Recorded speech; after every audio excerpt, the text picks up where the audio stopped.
Hello, hello mga bossing. Review natin tong nabili natin na smartwatch by Huawei. Watch Fit 4 by Huawei. For me, ito yata yung pinakamagandang smartwatch na sa market ngayon, na sobrang mura lang ng price compared sa ibang mga brand. Pero bakit ka pa bibili ng ibang mamahaling brand kung ito sa price niya at sa build quality at features niya, anong kaya niyang gawin? Nagagawa na niya lahat ng mga nagagawa ng mga ibang smartwatch brand. So check natin yung mga features nito. So ayan, sinanggalan natin mga boss para madali natin maano. Build quality wise, ang ganda. Metal frame, metal lahat ng ito. Ito nakikita nyo. Tsaka yung attention to details niya, pulidong-pulido yung pagkagawa. I mean, most of the smartwatches naman siguro maganda yung pagkagawa kahit ibang brand. Pero itong Huawei Watch Fit 4 na to, sobrang ganda. Black pala to na variant yung kinuha natin. So yan Tapos yung screen niya medyo siya, naka 3D curve yung mga gilid. Ito square, parang square to siya, di ba? Parang cellphone lang din, hindi talaga pure perfect square. May curve sa gilid-gilid. Pero yung screen, pati screen niya na glass, curved din siya. Waterproof pala to. At saka shockproof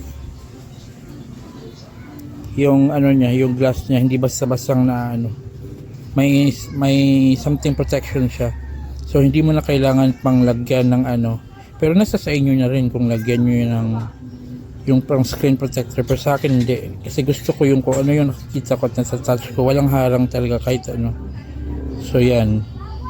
So ito yung watch face ang na ginamit natin. Mas gusto ko to siya na watch face kasi pinapakita ng pusang ito yung mood mo, current mood mo. So medyo masaya tayo ngayon, hindi tayo stress. So makikita dyan, pag makikita nyo yung pusa na pa-smile siya, pa-higa-higa, yun, lang siya, meaning yung mood mo that moment or that day is ganun din, hindi ka stress, walang bumabagabag sa iyo na nakapagpabilis ng heartbeat mo, ganun.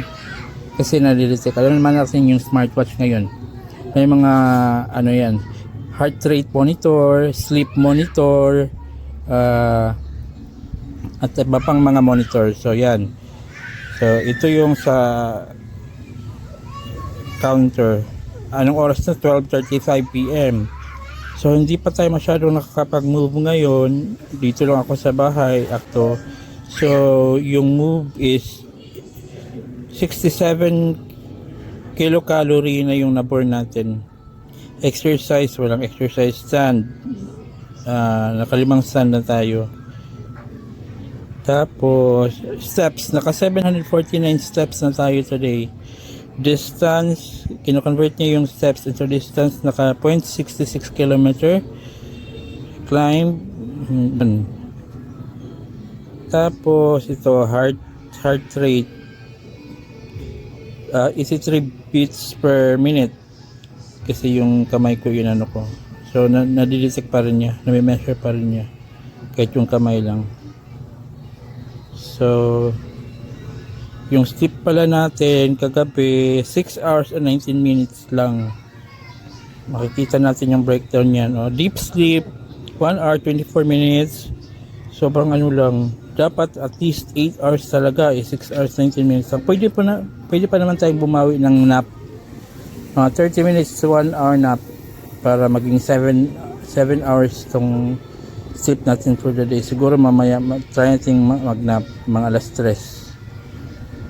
Tapos light sleep 4 hours. Grabe light sleep. Kasi nakailang gising ako kagabi. REM sleep or rapid eye movement sleep, yung parang nananaginip tayo 5 minutes 55 minutes. So 55 minutes ako na naginip. Saan ba ako? Hindi ko na maalala ko ng panaginip ko kagabi. Pero alam ko na naginip ako eh. May panaginip ako. Kaya nagising ako. Siguro horror yung panaginip ko. Kaya nagising ako. Yun, awake. 3 times. 3 times nga ako na ano. So yan, may mga graph pa. Average heart rate sa buong tulog natin kagabi 66 beats per minute. So personal range 55 to 60. Pag naka-relax ka lang, hindi naman kailangan malakas yung beat mo per minute. Pag normal ka, mga 60 ganun, 55 yun nga. Sa akin normal lang ako, wala akong kahit anong sakit, kahit anong tinisik na gamot, wala. So yan, 55 to 64 average heart rate pag tulog. HRV, hindi ko ano yan. SpO2 ito, blood oxygen, average blood oxygen 97%, so okay na okay.